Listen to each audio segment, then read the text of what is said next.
Hello, everybody. It is Jackie from Pocket of Preschool, and I'm so excited you're here with me. So today I am sharing tons of fun activities you can do for a classroom Halloween party. So in the comments, I want you to tell me if you have a classroom Halloween party, if families are invited to come in, if you do it just with you in your classroom, if you do a fall party instead. Kind of tell me what you guys do in your classroom in the comments below, and then tell us your favorite party game or hack or activity so we can learn from each other too. So tell me that in the comments, and then we're just gonna jump right in. So party days are bananas, right? They're just like insanely crazy. There's parents and families dropping things off when they arrive or the kiddos arrive. And it's just crazy from the time, or really before families come and drop off kiddos to after they leave, because we're exhausted, right? Teachers, staff, the whole school, everyone is exhausted. But it's so much fun, and it's a great way to build that classroom community. So the one thing I like to do is plan everything ahead. So I like to have things ready to go on trays. Everything is prepped and ready to go, so that way when it's party time, I can just pull things or have things like pull things out of my stack, whether it be on trays or in tubs or whatever it is. I have it all ready to go, so I'm not like wandering around crazy trying to find things. I have it all ready and prepped and ready to go. So that's one thing. So have families bring in as many of the snacks and things like that the day before, so you can have it prepped and ready to go the day of, and that way it also gives them a day to forget, because life is busy, life is crazy, everyone forgets. So if you have everybody bring in everything, even the cupcakes, if you guys do cupcakes or cookies or anything, have them bring in everything the day before, so that way if they forget, it's no big deal. They're not panicked, you're not panicked, it's all good. So that's that. But after everybody brings in and drops off their kiddos, the morning of the party or earlier that day, I always like to make Halloween cards as an activity. Like here's one of my kiddos made me when they were in preschool. He was in my class. Lots of stickers. And he copied the word Happy Halloween. So I love to give my kiddos real, authentic reasons to write. Not just, hey, let's draw a picture. Hey, let's write about this. Writing and making a Halloween card is a real, authentic reason to write. They're going to be more excited. They're gonna like want to do the activity more. So you're going to have less problem behaviors, and you'll get a higher quality work out of them. So I just give them literally, you guys, a blank folded piece of paper. Super simple. You can give them white. You give them orange, whatever you have in your classroom. And then I have also markers out on the table, and pretend this is kind of like a mini table.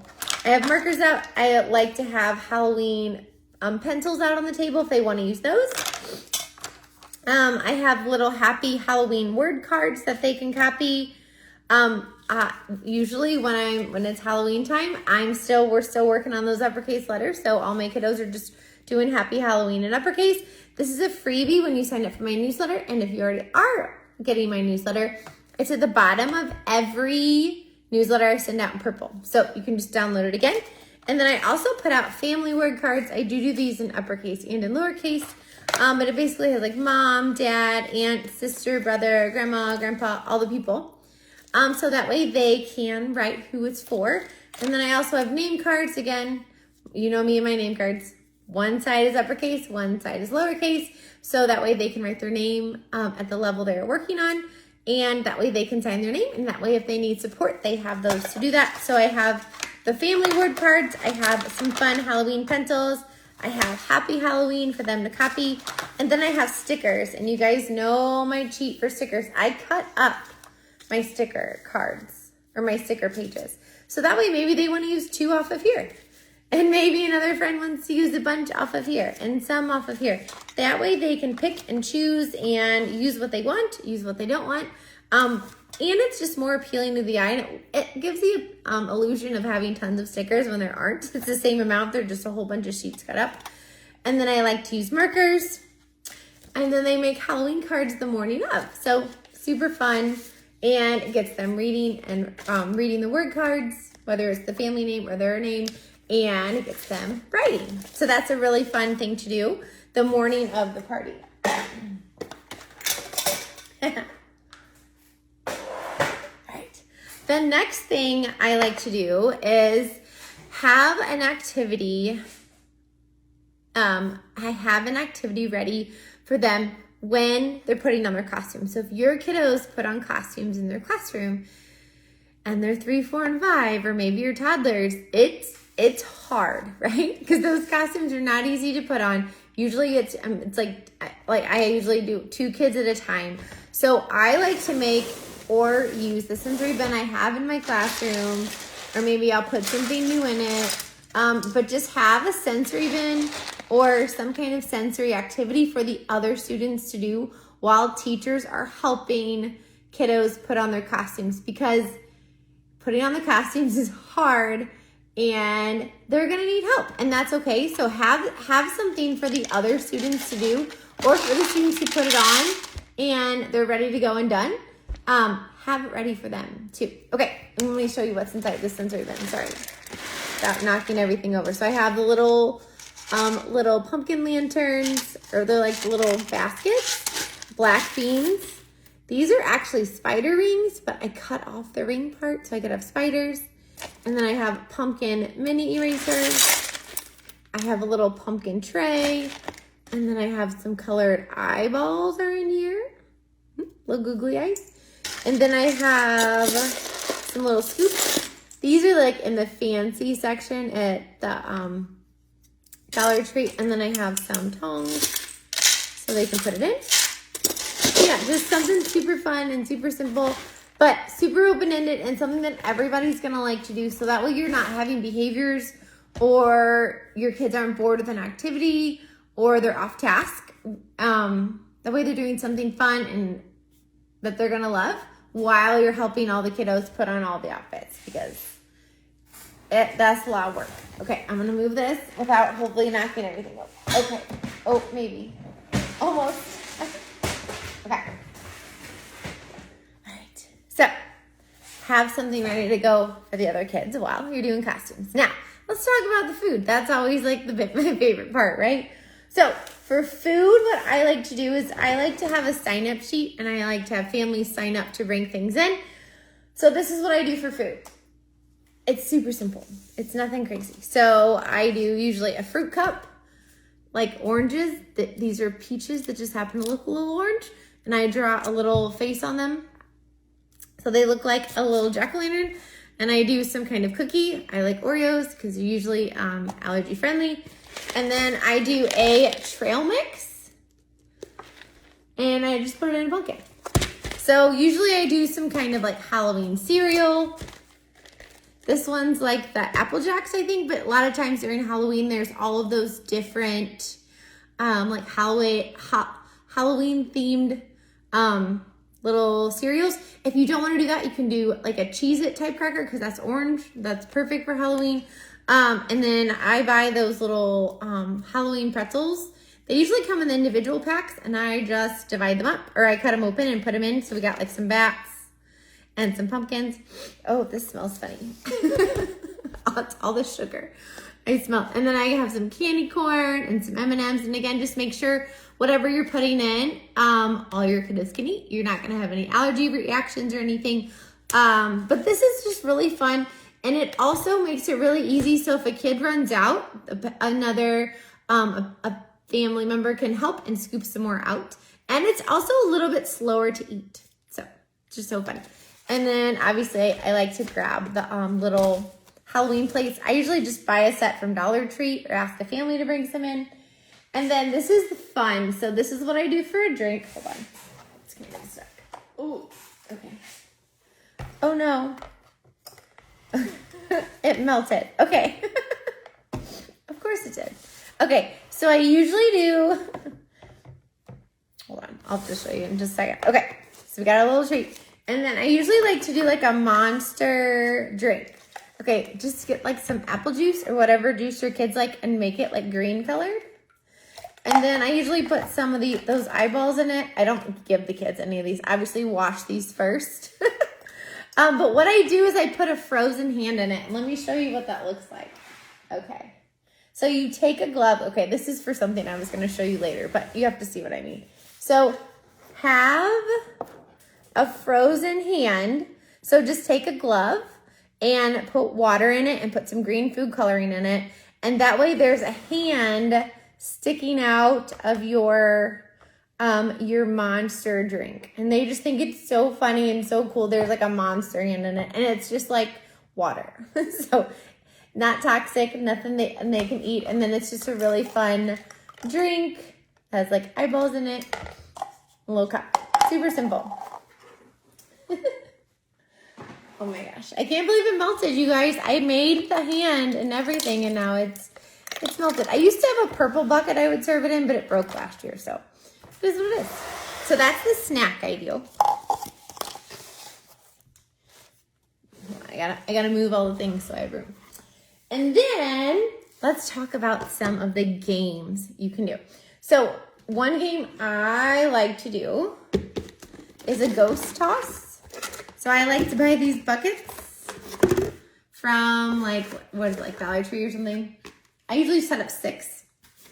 I'm just gonna put some back in. And then I have these little ghosts, and they get to throw them. So they can throw them overhand or underhand, depending on how old they are and how they throw. And they're like a little ghost. So you guys, it's just like a little ball in here that I cover with tissue, and I wrap a pipe cleaner around it. How cute are these? I actually usually have these in my block center for them to build little like haunted houses with. And so I just grab them from my block center, and then they just toss them in. And then we have like a ghost toss. So that's really fun. You can also do it with the pumpkin buckets and do like a pumpkin toss in it too. That works too. And then another fun game I like to play, this one you guys probably all do, is cup, like a jack-o'-lantern stack. But see, here's where where are the other ones? Oh, here's some. Okay, so I don't draw jack-o'-lanterns on all of them because I don't want to be able to use my cups for other times in the year. So only some of my cups have jack-o'-lanterns on them. So that way there's some, but yet I think there's like 10 out of the whole set have jack-o'-lanterns on them, but they can do a jack-o'-lantern tower with cups. That's fun. And ideally, when I had a class of 8, we just did them. We broke the class in half, and half of the group did one game and half did another. You can also do stations and have families kind of in charge of each station. That works too. Oh, here, I have these out too to show you. So if you wanted to do some kind of a pumpkin toss, you could do that too. Another one that's really fun that I think it's so easy we kind of forget about.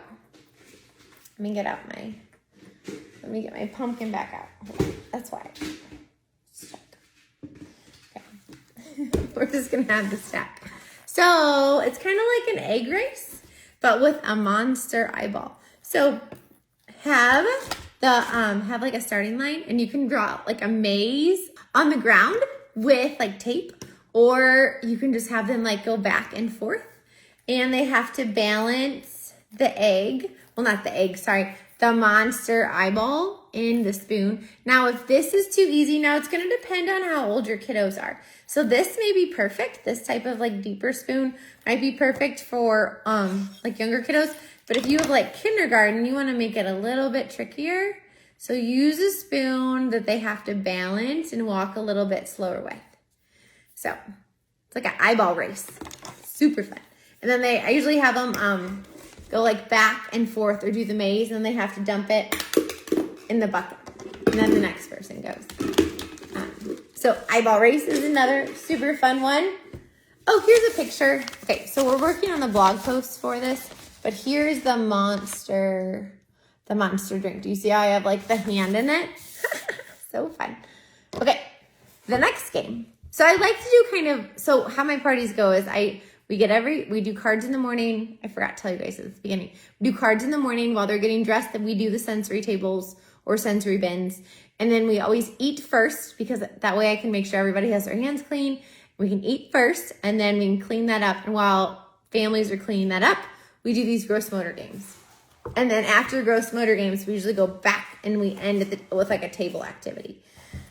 So that way they can get all their energy out. So these are like ghosts. So this is a ghost bowling activity. So usually I take a small pumpkin and they roll, and I usually have like 6. So it would be bigger, like 3 more of these, just so it's like a little tower, a little ghost tower. So they roll the pumpkin and then they would knock it over with the little pumpkin. So it's like ghost bowling.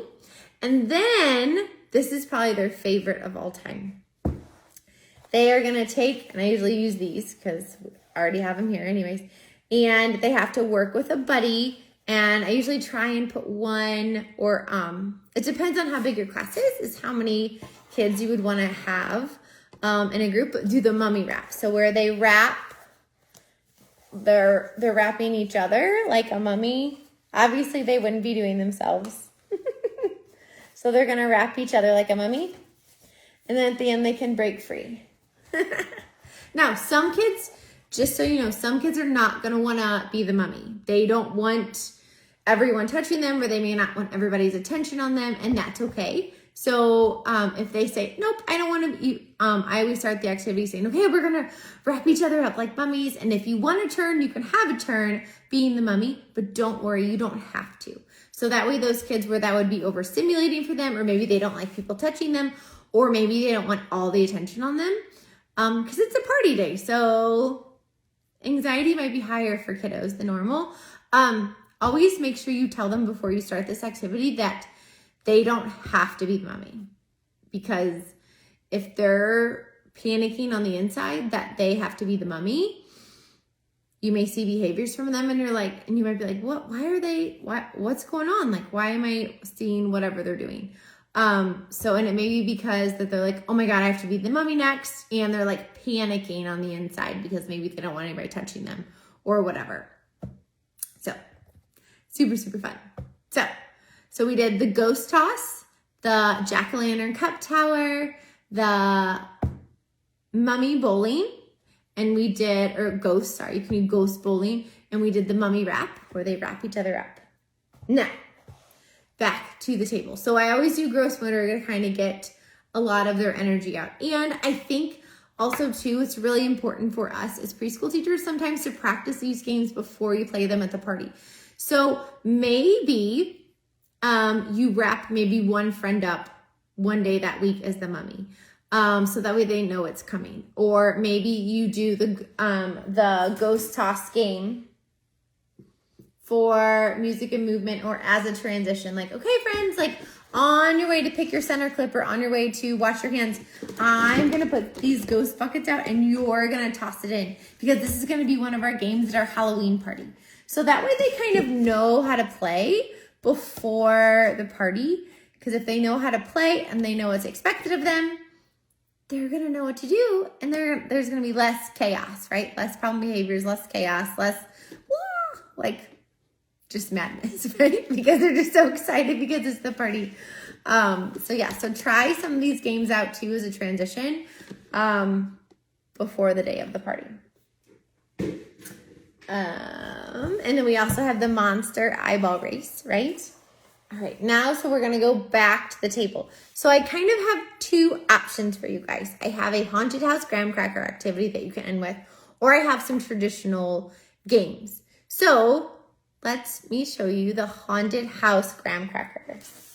So this is a really fun activity because it's kind of like gingerbread houses, but for Halloween. So you give everybody gets a cup of icing. These are just those little cups, like from food service. And I love tongue depressors because as they're putting all of this on, they have to do what? They have to move their wrist, right? So it's really, really good fine motor. And then they also get a cup of decorations. And I always like to give them one marshmallow friend. So there's like those peeps during Halloween. There's like pumpkins. There's also there's also Frankensteins, and there's ghosts. So I just put one in each cup. And then you guys, a lot of this is some of the snack. So this is like that cereal, candy corn, there's M&Ms, and then there's some pumpkins. So again, nothing like super crazy. So I always say, okay, I'm going to do it first, and then you guys do it. So first, they have to glue it down. Glue, glue, glue. And then they have to put icing on one side. Or, sorry, both sides. And the icing I brought it to show you guys. Hold on. So I just grabbed like the funfetti colored icing that's like in the grocery stores during Halloween. I didn't make it green. I'm not that fancy. So they have to put one on one side.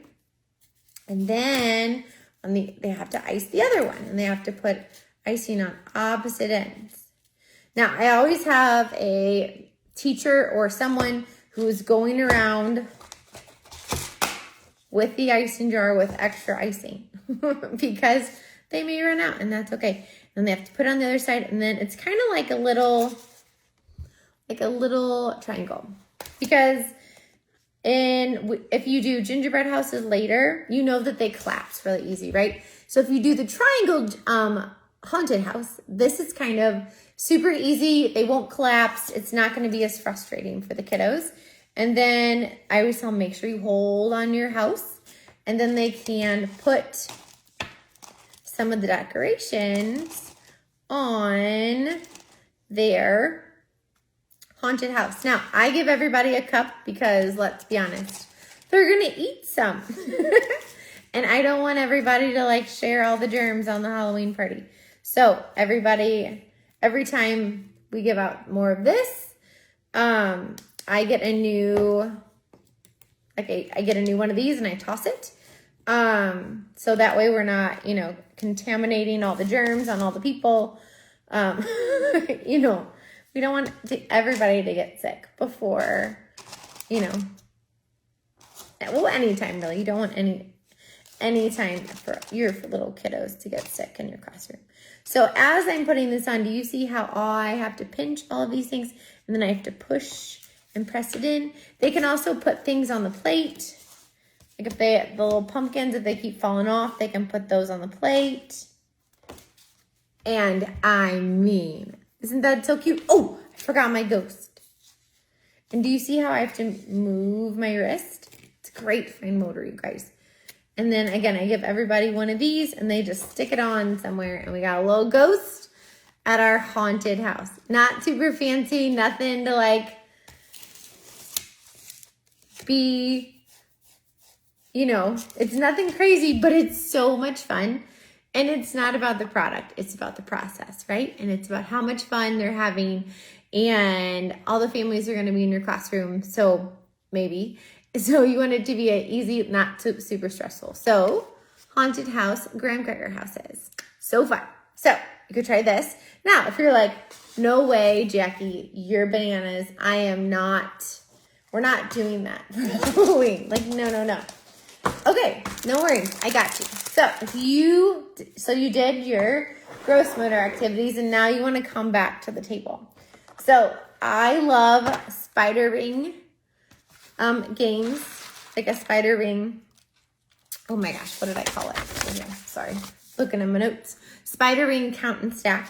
This little set has like skeletons and bats in it, and I just put some on a dice. And you guys, these are from another year. I actually accidentally left them out, so I just put them in my Halloween bucket. So now I can just grab them and put them out. Now, are they going to be rolling the dice and counting the whole time while they're at this party and it's like kind of crazy? Probably not, but that's okay. Again, as long as they're counting some and having fun, that's all that matters, because it's really just a lot of fine motor work, right? Now, I know normally you probably give every kid their own tray. Put this in the middle and have 4 kids share a tray. That's okay. Because maybe you, again, kind of like with my gross motor games, I would have this out for a table time activity that week. So that way they have seen this before and they know how to play. They know what to do. It's not something new and exciting, which, I mean, it's kind of new and exciting because they probably only had it out once. But it's nothing like, because if you have all new stuff where the kids don't know how to play any of the games and don't know how to do any of the activities, the chaos level is going to be up here, right? So if they've had this out on one morning, they kind of know what to do. And the families are going to be super impressed because they're going to be like, oh my gosh, look how calm and collected all of these little preschoolers are, or kinder, or whatever grade you have. So that's a really fun one to do. Now, if you want to do, you want to sneak in some more learning, I love using fine motor bins, my fine motor math mats. So there are Play-Doh. So you could literally say, okay, you could put some of these out at different spots. Like this one is the Play-Doh bucket. You could have the Geo boards out where they're making all of the Halloween things with the Geo boards. There's also a set that has pattern blocks with it. So you could have your pattern blocks and you could have that ready to go, like a bat, a witch's hat, a pumpkin. There's also one for cubes. So they're gonna use all the cubes and make all of the different Halloween things. And you can have the dry erase markers out at the bottom so they can trace their word. If they have costumes on, I probably wouldn't put the dry erase markers out though. Because, you know, they might stain their costumes. And they're gonna go out and have trick-or-treating them. And then the last thing that's included are these pom-pom mats. I have more pom-poms, they're just in a different spot right now. But they just take the pom-poms and they make the challenge. So we have a witch, a haunted house, a jack-o'-lantern. So you do you. So you can totally do more like skilled activities like these math mats, or you can do things that are really open-ended like that spider ring toss. You could also do a craft. I have this on my Halloween post on my blog, and I put the link where the links are. So I pre-cut these if I'm doing these for a party. They're little mummies.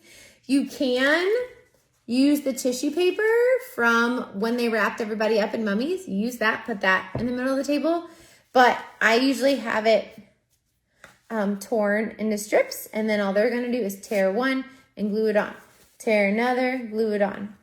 So that way it's super simple, because this is hard. Tearing is tricky.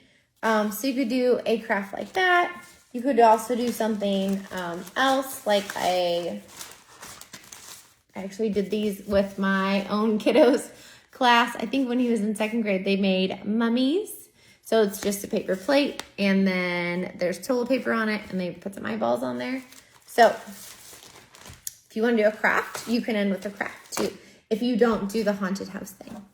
Now, if your students do not dress up in costumes, and you love sensory and you don't mind messes, try doing potions. Now, I know you guys, oh, I spilled stuff. Okay. Okay, so there were little tweezers in the sky. So, hold on. These are my frozen hands. So again, I just put a glove, and I filled the glove up with water, and this one has glitter in it. Now, if it's in the punch, don't put glitter in it because that's not edible. But this one has glitter, and you guys, look, it's just, if I pick it up, I'm afraid I'm going to drop it. It's just like a little hand, and it's just frozen water. And I got a purple one too. So, and then I have like some bats and some eyeballs and so like a witch's finger, and then shaving cream. And then these cups just have colored water in them, so they're just going to try and make the hand melt and make the potions. I had spoons, so that way they can mix it up. But it's just really, really fun. And as they put the water in, slowly the hands will melt. So it's a really fun sensory activity. Now, if your kids are in costumes, probably not the best activity to do, but if you're not in costumes, this one is really, really fun.